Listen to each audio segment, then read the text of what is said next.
And finally tonight, coming to terms with the life and legend of John Brown. Harpers Ferry, West Virginia. It was here at the confluence of two rivers, the Potomac and Shenandoah, that George Washington first decided to build a federal armory in 1794 in what was then Virginia, the largest slaveholding state in the young country. And it was here on October 16, 1859, that John Brown made his famous raid seeking to end slavery forever. The story is told in a new book, Midnight Rising, John Brown and the Raid That Sparked the Civil War. Author Tony Horwitz joined me at Harpers Ferry recently to talk about a man and event that continue to resonate, fascinate, and confound down to our own time. Religious fundamentalism, the right of the individual to oppose their government, all these issues are still troubling and relevant, and that's why I think Brown is still with us. He worries us. What do we do with this homegrown American terrorist? Where did his fervor, his hatred of slavery come from, and his sort of maniacal sense that he was right? He comes from a very old-school Calvinist upbringing, obsessed with sin, both personal and collective, and slavery is the great sin of the nation in this period. And he feels this conviction that America's founding destiny of equality and freedom can only be fulfilled through the destruction of this institution. He parts ways with most abolitionists who in this era are staunch pacifists. They believe in education and moral uplift as the way to defeat slavery. Brown derides this as milk and water abolitionism, weak and ineffectual. To him, slavery is a state of war and has to be met in kind, and he's ready to fight for freedom.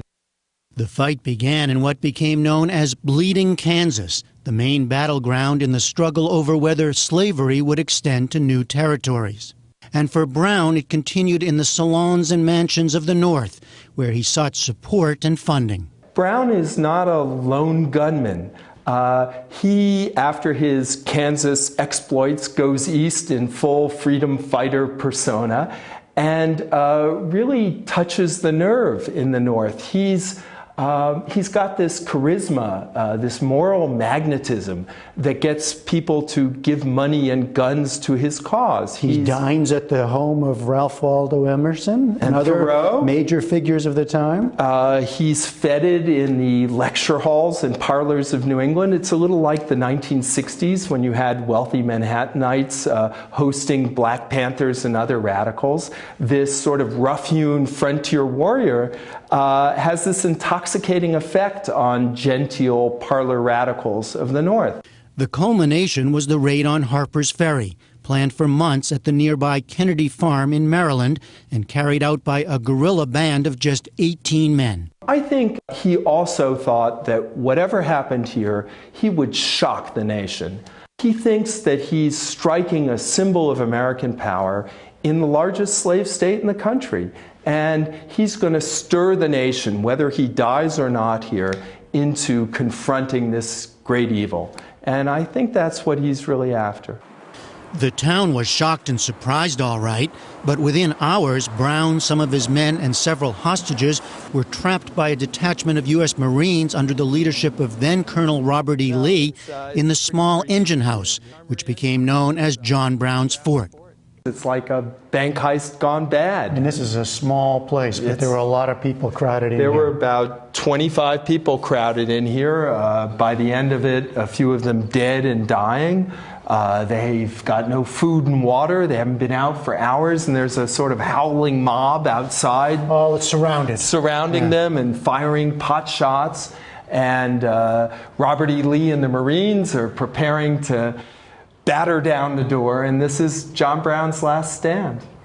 And this is where, he was taken from here, right? Right. Marines come and succeed in breaking in. There's a firefight, and two of the raiders are bayoneted to death, and Brown is wounded and captured. And that's really where the military part of the story ends. Brown was arrested and taken to nearby Charlestown Courthouse for trial. He refused to consider an insanity defense. Was he crazy? Was he a madman? He's often depicted as this sort of wild-eyed, wild-haired fanatic, probably insane. Brown is certainly an obsessive. He has this Ahab quality about him. He's also very grandiose in his dreams, to the point at times where I wonder whether he was delusional. But he certainly wasn't insane in a clinical or legal sense. He knew exactly what he was doing here. And in the end, he achieved it.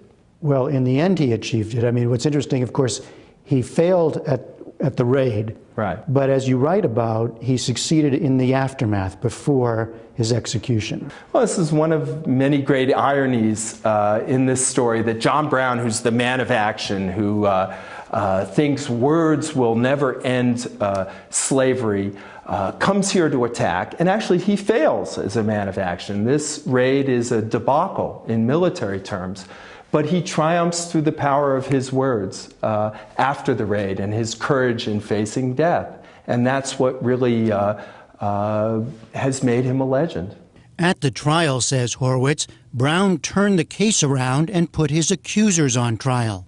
If it is deemed necessary that I should forfeit my life for the furtherance of the ends of justice, Brown said, and mingle my blood further with the blood of my children and with the blood of millions in this slave country, whose rights are disregarded by wicked, cruel, and unjust enactments, I submit.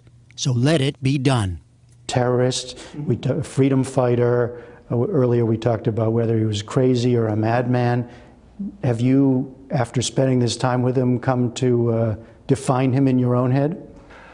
Not really. And I guess I shouldn't say that as a writer. You know, I tie it all up in a neat bow. But I hope part of the suspense of reading this book is for readers themselves to figure out how they feel about this complicated and confounding man. I think we still struggle to understand how it is that Americans who shared a common language and culture, and for the most part religion, came to slaughter each other by the hundreds of thousands in the 1860s. And I think John Brown and his raid on Harper's Ferry give us a window into that story. Indeed, Brown himself saw what was to come.